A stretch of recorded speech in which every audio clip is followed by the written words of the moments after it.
Hello, everyone, and welcome into the Eagles Just Beat Dallas rendition of the BGN Instant Reaction Show. I'm Jess Taylor. I'm here this week with Mr. Crockpot. Dibes is here with us again this week, as well as Shane Half, as always, and Rachel's behind the glass for us. As you can hear from my voice and see by the movement of my screen, I am on my way home from the game. It was a phenomenal decision to go. I'm so glad I'm not regretting it but I will say, I just had to have the guys explain to me what happened in the final minute and a half because after the Eagles got that last fourth down stop under 2 minutes, my husband and I, since we have a far drive, we decided to make a run for the car, try to get out and beat some of the traffic. And then all of a sudden there was pure chaos and panic happening in the parking lot only for us to pull up, our ESPN app and see that the Cowboys were on the 20-yard line and inside the 20 about to try to score again? What Yeah, the hell? I don't. This was shaping up to be an all-timer on the post-game show for me yelling at things, and I've Oh, managed to calm myself since they won. thank God. Um, I really have no words for how egregious the end of the game was for the Eagles. Like the offense played such a great game for 55 minutes. The defense stunk all night, but then you get to the last 5 minutes and it's the picture of like the horse that's like drawn really nice and then it just turns into a stick horse by the end. That was the Eagles tonight. I was so excited for this one heading into Eagles versus Dallas, and this game did not disappoint. Like Shane said, we have major issues on this defense that we're going to have to unpack in this post-game show. But Brandon Graham, 35 years young, comes up big when it matters. Huge. A sack and a half. Jalen Carter and Josh Sweat with the sack of his Eagles career puts this one away.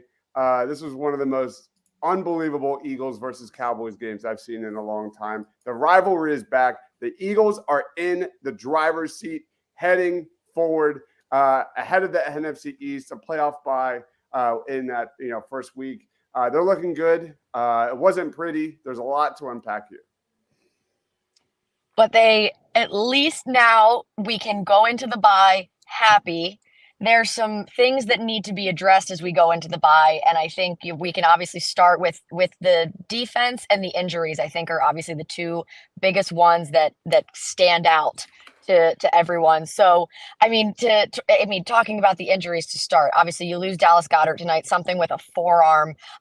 It was a tackle to the ground that was something out of the WWE. I'm not sure if anyone let the Cowboys know WrestleMania is not until April. But you see forearm, you're wondering, is that snapped in half? That doesn't sound good. Obviously, like there were a couple guys that went down at different points. When Fletcher Cox went down, that was really scary to see, as the way he's flagging people onto the field. Hassan Reddick goes down, and all these guys come back, but at the end there, James Bradbury goes down, Darius Slay goes down at one point. So and obviously the issue, Jalen Hurts' knee and things like that. And I didn't even see that Nakobe Dean was ruled out with a foot injury. That's news to me. But so all these guys that got hurt, obviously there's Jalen's knee injury that's sort of lingering over everyone's head as well. Those are the things I think that are most concerning, in addition to the fact that the defense is so inconsistent week in and week out. Yeah, the Eagles secondary is atrocious. Bad. Like I feel confident saying that at this point. The Dolphins game gave me a little bit of pause. I think what we've seen earlier in the day with the Chiefs, and honestly, every time Miami plays a good team, Tua sort of falls apart. And so I feel really confident now, having seen Miami play earlier this morning, watching the Eagles again, saying that the Eagles secondary just stinks.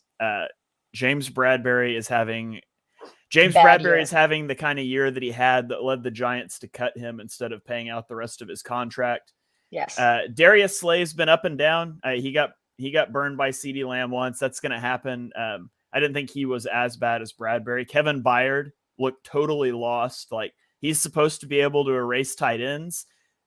Who had heard of Jake Ferguson before tonight? I mean, I know Dibes and I had because we're draft guys, but most of y'all hadn't heard of Jake Ferguson before tonight, and they made him look like an all-star. Like the Eagles have major problems in their secondary, and the pass rush has to cover that up. And too much early in this game, Hassan Reddick was winning and nobody else was. And so there was so much room for Dak to move. Like at one point, the Eagles gave up a 3rd and 14. They gave up a 3rd and 15. I said the Eagles are literally just going to have to get back-to-back sacks to get off the field. And they did that on that second to last drive. And honestly, that or drops, that's the only way the Eagles defense got stops tonight. Yeah, Yes. the blueprint is out to beat the Eagles. And it's not like the Cowboys came in with anything surprising. Like the Eagles knew exactly what was going to go down. Jake Ferguson, CeeDee Lamb in the slot. And sure enough, they had 282 yards, 18 receptions, and a touchdown in this one. And, you know, the Eagles secondary just got eaten alive. I don't know what Sean Desai needs to do to adjust here, but this is the Achilles heel of the Philadelphia Eagles. I don't know, like Lamb already came into this averaging 66.9% of his snaps coming from the slot. Like he ate the Eagles secondary again and again. And like Shane said, like the story of the first half was the Cowboys just eating the Eagles on big downs, 3rd and longs again and again and again, on 4th downs again and again and again. Somehow they barely held on. You know, that Gannon bend don't break defense is back in Philadelphia. I guess I don't like Stop it. It is what it is, but they did get the W. You know, the defensive line did win, did get home at the end of the day.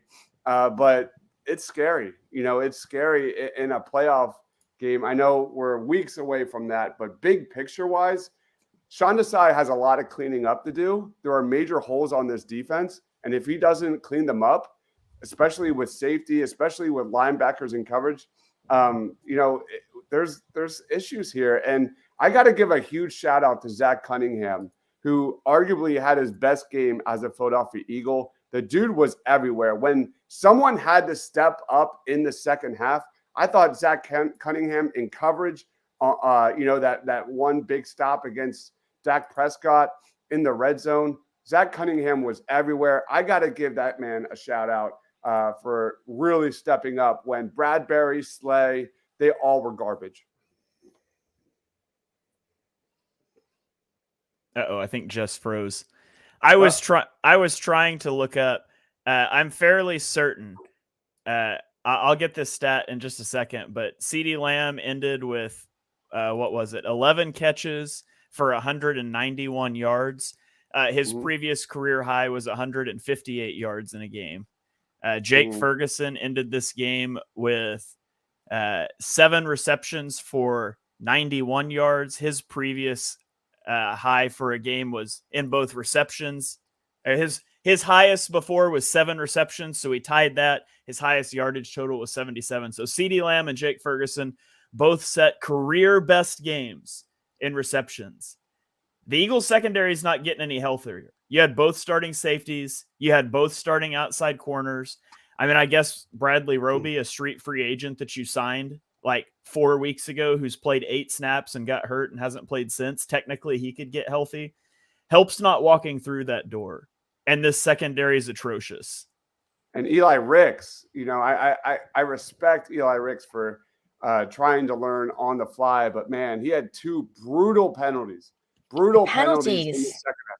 Yeah, there was an illegal contact and there was a defensive holding, both on the same drive, which was absolutely a killer, considering right before that, the Eagles get the ball back. You're expecting a long drive, and you expect the Eagles to ice it, put the game away. They go 3 and out. They give the ball back to Dallas, and those penalties were just brutal for the Philadelphia Eagles. I'm looking at what happened there, but luckily, Dak Prescott stepped out of bounds on that 2-point conversion after the touchdown. That was a huge swing in this game. Yeah, Dak's gonna Dak. Anything about Dak? Dak is gonna Dak. Week in, week out. With 10 minutes left, the Eagles get a stop on the goal line, 4th and goal. And so with a 2-score lead with 10 minutes left, the Eagles get the ball. The Eagles offense went 3 and out, 3 possessions in a row from that point. Now, that last one, you don't fault them so much. You're on like the inches line. So you brotherly shove to get out of the end zone. You run the ball. That's fine. You're just trying to buy room to punt. But that second and that third possession, that's egregious. Like you get to a 3rd and 3 and you throw, your play call is a go ball to AJ Brown. Now I love go balls to AJ Brown as much as anybody. It can't work if you throw the ball out of bounds. But beyond that, just run the ball again. Run your little slant flat combo, something like 3rd and 3 is essentially 2nd and 2. Just get to a 4th and 1 and QB sneak it. You throw it up. You don't give yourself that chance. And then that final drive is just egregious. Your defense gets a turnover on downs again. Still not feeling great about the defense, but you come out and you run the ball 3 straight times. Like the goal was not to pick up, think about this. The goal was not to pick up a first down and win the game. It was to run out the clock and ask your defense that's been atrocious all day, your defense that was giving up 0.3 EPA per drop back to Dak Prescott, your defense that was getting shredded, to ask them to go get one more stop. And they're really fortunate that Dallas gets a false start, gives up a sack, because the only way the defense was getting a stop tonight was off of sacks. Really fortunate that one of the 5 was on that last drive. Yeah. I think this game was really won in that third quarter for the Philadelphia Eagles. Shane, we got a Rashad Penny signing. I was screaming at the TV when he started the second half with a touch. That was awesome. But you look at that third quarter, man. You had the touchdown pass to Devontae. Beautiful ball. Yeah, Beautiful. that was amazing. Like they put up 2 touchdowns on a 6-play, 60-yard drive for 3+ minutes, and then another one. In total, the Eagles' 2 drives in the third quarter were 17 plays, 147 yards, 2 touchdowns. Jalen Hurts had 84 passing yards, which was truly incredible because I remember doing our halftime show, Shane. Like we were skeptical if Jalen Hurts was coming back in the second half. Like he looked hobbled, he looked hurt. And I remember like after the halftime show, like he came running out of that locker room ready to go. And he was just, just got to give so much credit to Jalen Hurts, the resiliency. When the chips are down, man, Jalen Hurts is pound for pound one of the best quarterbacks in the game. And he delivered big time in that third quarter. I thought Jalen Hurts had a very good game. I thought the Eagles' offensive line really struggled in for a good chunk of this one, which was kind of shocking considering the Eagles have had Parsons' number pretty much since he began his NFL career. I think he's only got 1 sack in week 3 in the 2021 series. Lane Johnson has owned him over and over and over again. And what did we see, man? This offensive line gave up a lot of pressure, especially in that first half. Jordan Mailata, Tyler Steen had some bad moments. Lane Johnson had some bad moments. They weren't getting pushed, and I thought Jalen Hurts was under a lot of pressure. And then kudos to Jalen for stepping up, delivering a dime to Devontae Smith in the end zone that really gave the Eagles momentum in this one. And especially when you see him, struggle to get up the way he did, limp off the way he did, and you've got a few seconds left on the clock, and the Marcus Mariota runs out onto the field to start to warm up. Waited at that moment to pull their head out a little bit and step up for him because he could not take any more shots the way he did. Yeah, and with all of that, I mean, and this is where I get so we come out and you said you were screaming when you saw Penny in the game. I was really scared because they went under center, which they don't do. They brought Rashad Penny in. I was like, Jalen Hurts is held together by duct tape right now, and we're about to run the I formation the whole second half and see if we can hang on. So I was glad to see him scramble like 3 plays later, but I was nervous. That was my first thought. But you can't talk enough, once again, about how good Jalen Hurts played in this one. I mean, they're 17 to 23, 207 yards, 2 touchdowns. He had 10 carries for 36 yards and a touchdown. So altogether has 3 touchdowns. He has 0.45 EPA per play, which is just phenomenal. 14.8 completion percentage over expectation. He is on a heater, man. We talked about the way he played last week when he had like the best EPA per play of his career. He played every bit as good this game, and he did it again without his mobility, facing the best pass rush. Okay, well, one of the best pass rushes. It's the best pass rush they will face this year. Facing a great pass rush with a backup offensive lineman in Tyler Steen, who you said had some struggles. I think I could pick out, I think it would be easier to enumerate the plays where he did well. I thought he was really bad all game. Recovers the fumble at the end, all's forgiven. But we got to throw that out. Yeah, Jordan Mailata, I thought really struggled. By the way, I'm everywhere. I'm still processing this game.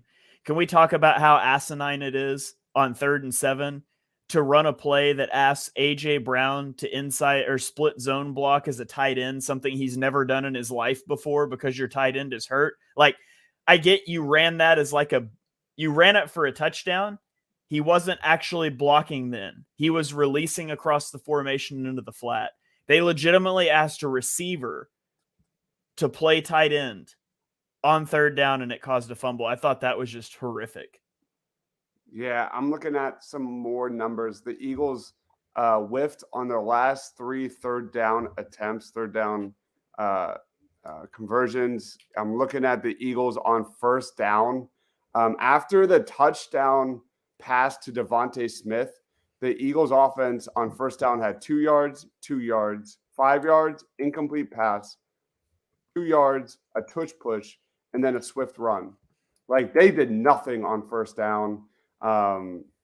That's really the summary of this game. It was so up and down.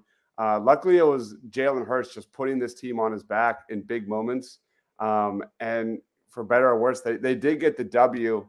I don't like the play calling, Shane. I don't. I did like some of the quick routes to like Dallas Goedert on the outside. Some of those were nice. Unfortunately, he did get hurt on those. On that one where I think he fell on his wrist. But the play calling leaves a lot to be desired, as we've been talking about every single time. Like, it's a pattern. We're heading into the bye week. Like, how do the Eagles adjust? The Eagles offensively are putting up numbers that are still very good. And, we do got to give credit to the Eagles because in the red zone, they were 3 of 3 tonight. And that was a huge area of concern heading into this one. They were, I think, 18th in red zone scoring. So there is progress being made. They're just not winning in the trenches as much as I expect. And, you look at the Washington game, you look at the Dallas game, I thought for sure the Eagles had clear advantages. Yes, the Eagles did get to Hurts, like 5 times in this one, I'm going to guess. 5 times. But, there were plenty of times in this game when Dak had so much time to make a decision with the football. I don't know, man. And that's like the question I asked last week. Like, how good are these Eagles? They're 8-1 heading into the bye week. Are they the clear number 1 team in the NFL because of some of their weaknesses that are so vast that I am concerned. So, you look at the offensive coordinator, you look at the pass defense, there's some concerns, man, that they have some ugly wins against bad teams. Then they have good wins against like the Dolphins. So what are your thoughts on that? Yeah, that's a lot. So, I was generally fine with the play calling until the last 2 drives. I thought the Eagles offense was cooking. Would have maybe liked to have seen a little bit more underneath stuff when the offensive line was struggling early, but overall I thought that was fine. Until the end, obviously the wheels came off, and I'm not a fire people guy.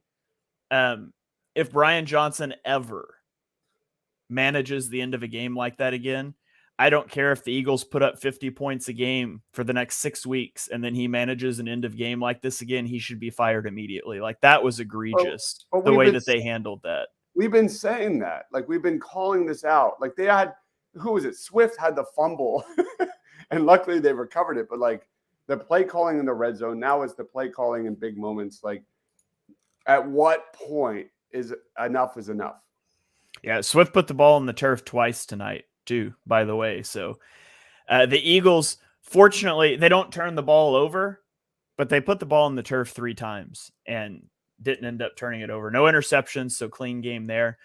I mean, you asked about, are the Eagles clearly the best team in the NFL? My answer to that is no, but I think they're clearly the best team in the NFC.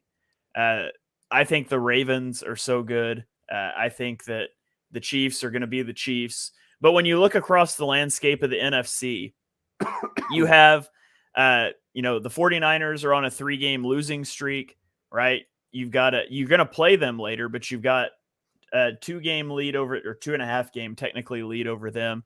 The Lions are 6-2.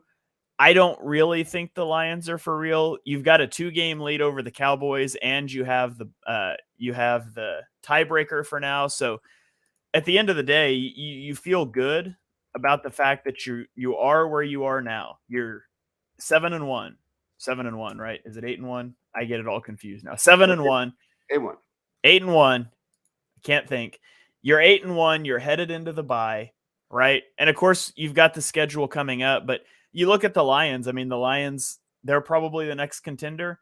They just got pantsed by Baltimore a couple weeks ago, 38-6.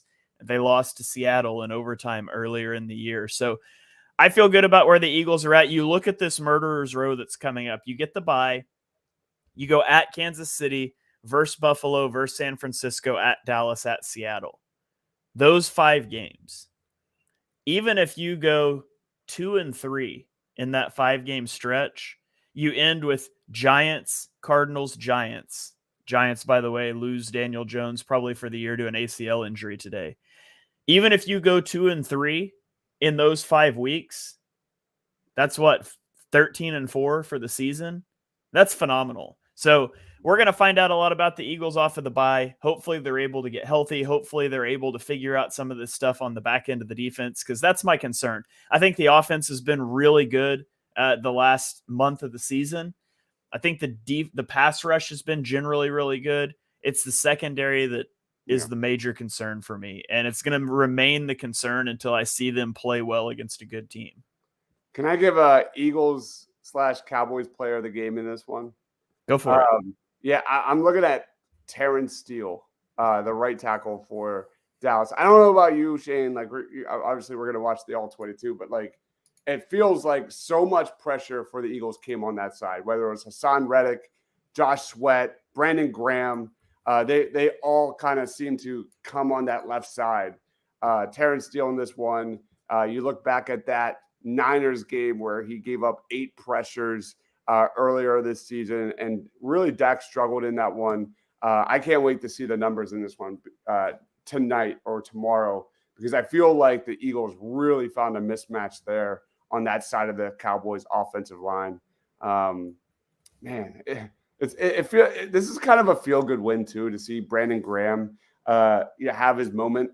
Arguably, one of the best edge rushers in Eagles history, man. As someone that will be so sad when Brandon Graham decides to hang him up, this was a huge moment for him. Like we talked earlier on different shows, like how like this was like Hassan Reddick's like opportunity to really cement himself as one of the best Eagles edge rushers ever in a big game against Dallas. It was nice to see Brandon Graham have a couple big moments. That moment where they had back-to-back sacks. We were screaming. We were having a ball. I'm just happy. I'm just so happy for Brandon Graham. Yeah, were there mistakes? Absolutely. 10 penalties, Shane. This team had 10 penalties. They put the ball on the turf twice, you said. Luckily, they didn't give the ball away. And ultimately, that was the difference. The 4th down stop was so big. So big. Remember that one? Like, at the end of the day, the Eagles converted in the red zone. The Dallas Cowboys were 3 of 5 in the red zone. That was probably the difference. Yeah, absolutely. And, for all the talk, like the Eagles are going to have to figure out something with their running game. It's been really bad over the last several weeks. Johnny and I spoke on our midweek show talked about how difficult it is to run out of shotgun when you don't have your quarterback mobility is a big threat. Like the only two teams in the NFL that really are able to run well out of the shotgun are the Eagles and the Ravens, who both have electric quarterbacks. Without Hurts' ability to do that, it's going to be tough sledding to run out of shotgun.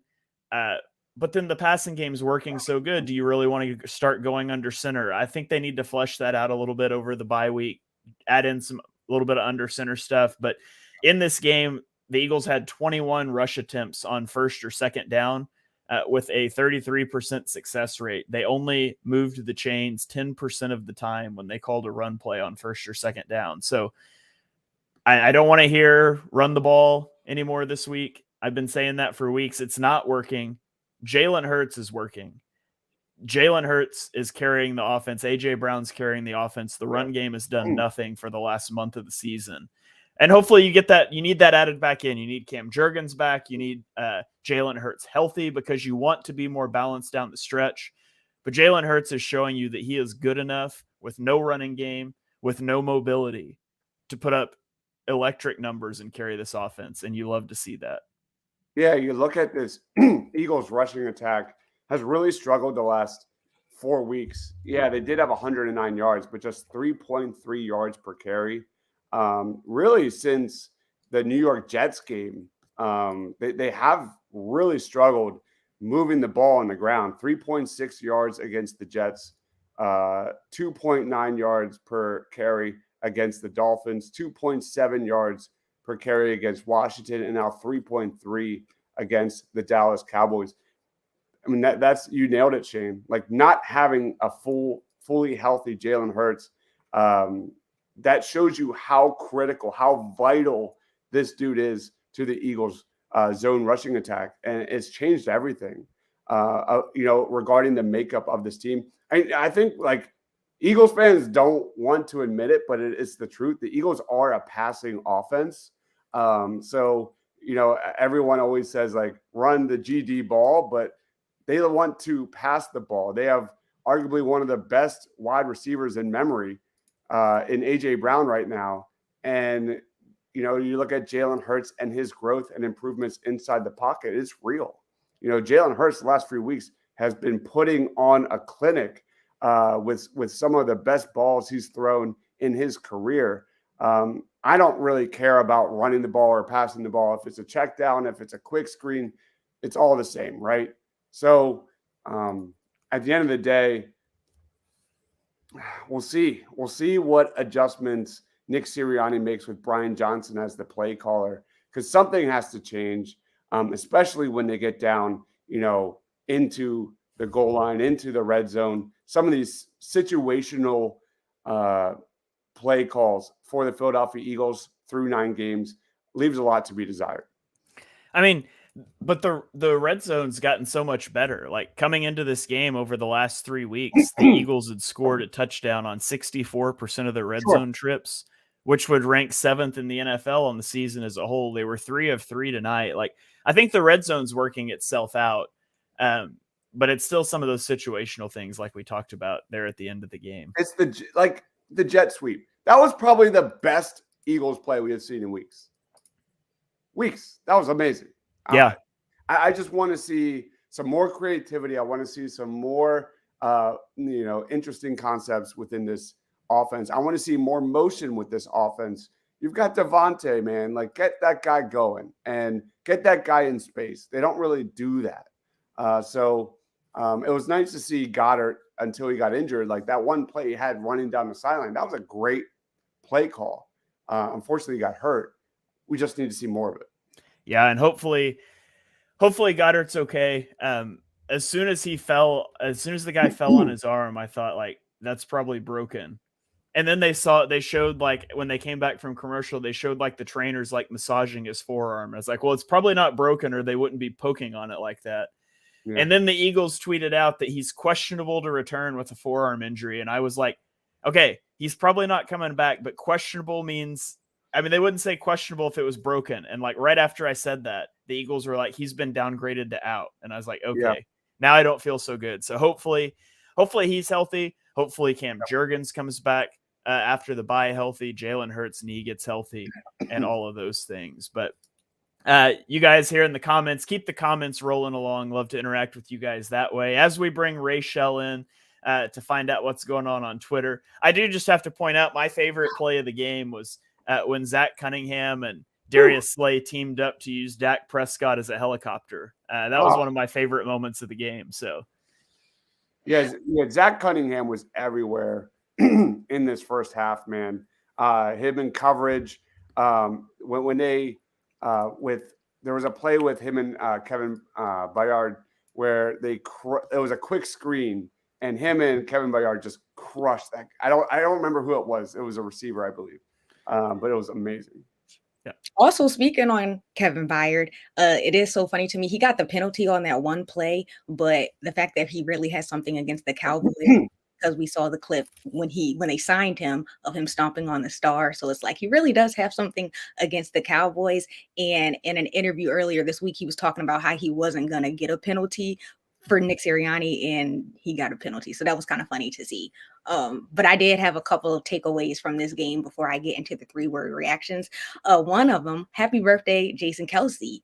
It was his birthday today, and the clip that was all over social media of him like screaming in the defender's face was hilarious. So happy birthday to Jason Kelce. Love that he got a win on his birthday. Also, you guys touched on A.J. Brown continuing to dominate. He's the fastest Eagles player to reach 1,000 yards in a season. Shout out to him. Also Devontae Smith getting involved, 200 career receptions tonight. So it was a really fun game until the end. The end was crazy, but I expected it to be. Sometimes the more hectic games, even though they're stressful, it's like fun when you pull them out. So let's get into what we saw on social media today. Of course, you guys already know who's getting fired. No surprise. It never fails. Brian Johnson. He's the one that's getting fired. We all know that one. But some of the other 3-word reactions that I saw, a lot of people are stressed. A lot of people talking about their heart just imploding. Fire the secondary. You guys already touched on that. The best worst win was one of them that I also saw. My beating heart. Division games are tough, which they are. We saw that against the Commanders. So I didn't think going into this game it was going to be a blowout because it just doesn't work like that. I'm still shaking. That was close. Thrilled. I'm still nauseous. So yeah, the comments are coming in. You guys definitely are showing up and showing out on social media and in the comments. So we really appreciate you guys. Yeah, absolutely. I'm glad it's the bye week because I don't think I can handle another game in the next 7 days. I'm gonna need some time to catch my breath here. A little bit of rest and relaxation. Try to bring my blood pressure, my heart rate down a little bit. I don't even know. If Jess was still here, I would bring up special teams, but since Jess, her connection dropped, I can save special teams talk. Maybe I'll have to make a guest appearance on her podcast to talk about special teams now. But speaking of, by the way, what in the world was going on with that first extra point attempt? Like the Eagles just kept moving the ball back. I used to make the joke years ago, Dibes, that Jake Elliott was better from over 50 yards than he was from under 30. Right.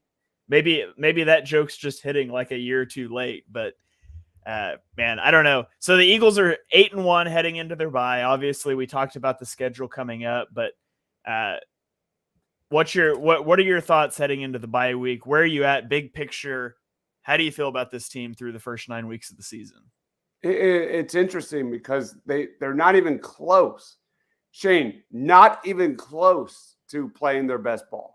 And, the talent is real. It's all there. The puzzle pieces are on the board. They've just yet to put it together on both sides of the football. We have Jalen Hurts, who is making progress every single week. It seems like he's getting better and better. Like you said, the red zone offense is getting better. There are holes on this defense, big holes. I feel like we talk about the same things week in, week out. Can they slow down the slot? Can they stop bunch formations? Although I don't think we saw a lot of that today. We see it again and again. The Eagles truly still struggle to stop teams on these like 3rd and longs. Like we saw more of it tonight We saw some of it against Washington. Overall, I give it like a B plus. And the fact that they're 8-1 and you give them B plus doesn't make sense. In the end, the D line is still elite. I still think the Eagles' offensive line will be fine. Cam Jurgens will be back. We'll be fine there. So I'm very confident in the Eagles this season making a run for the Super Bowl. I'm just very glad we're heading into the bye week, especially with Jalen Hurts and that knee. That when he got rolled up by DeMarcus Lawrence, that looked bad. That looked bad. I'm shocked. And I don't know about you, Shade, but the dude looked more explosive in the second half than he did in the first half, which is freaking insane considering like how much this guy is getting banged up. So again, at the end of the day, Jalen Hurts is really taking this team and putting it on his shoulders, especially these last 2 weeks. Yeah, absolutely. That's paramount. He's got to get healthy. He's got to be able to stay on the field, because when he's on the field, the Eagles have a shot in every game. And like we said, they've built some cushion. We saw when the schedule came out this stretch after the bye and said the Eagles needed to stack wins early in the season. They have done that. It hasn't always been pretty. There's lots of things that they can clean up. But, there's a lot of teams that also have things they need to clean up, and they're sitting there with 2 or 3 or 4 losses. And so I feel really good about that. Comment here, Hurts got that dog in him. Absolutely. Dude, when he was like hobbling off a freaking football field, and then he came in the next play, and you heard the crowd react. That was awesome. What a great moment. Jalen Hurts, yeah, the turnovers are there, but he is stringing together some unbelievable football these last few weeks, and he deserves every bit of the MVP talk he will be getting over the next 2 weeks. Yeah, absolutely. So I appreciate all of you guys for joining in for this post-game show. The post-game show is always sweeter after a victory over Dallas, especially a victory that gives the Eagles what is functionally a 3-game lead in the NFC East, up 2 games in the loss column with the tiebreaker. The Eagles head into their bye where hopefully they will get healthy. Hopefully they'll put all the pieces together and we can get this MVP offense combined with the MVP defense against the Dolphins all on the field in the same game for the Chiefs on Monday Night Football following the bye. I can't wait to watch that game, see how the Eagles stack up against some of these great teams down the stretch. Thank you guys for joining us on the BGN Instant Reaction Show. Click that subscribe button on the BGN feed. Check out the YouTube. We're going to have a lot of shows coming your way this week. Maybe a little slower week with the bye week. I know Johnny and I will be here with our midweek show, BGN Radio. All the shows will be there on the feed. Make sure you're following Dives on Twitter at Mr. Crockpot. He's going to put out a ton of stuff this week. Give me a follow at Shane Half NFL. Rachel at, forgive me, I don't remember her Twitter handle, but if you're not following Rachel, what in the world are you doing?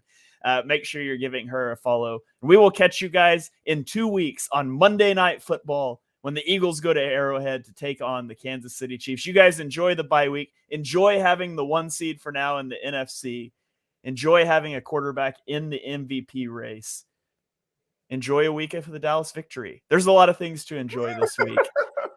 I'm just rambling now, so we're going to sign off with my favorite ending to a podcast ever, and that's the simple but always relevant Go Birds.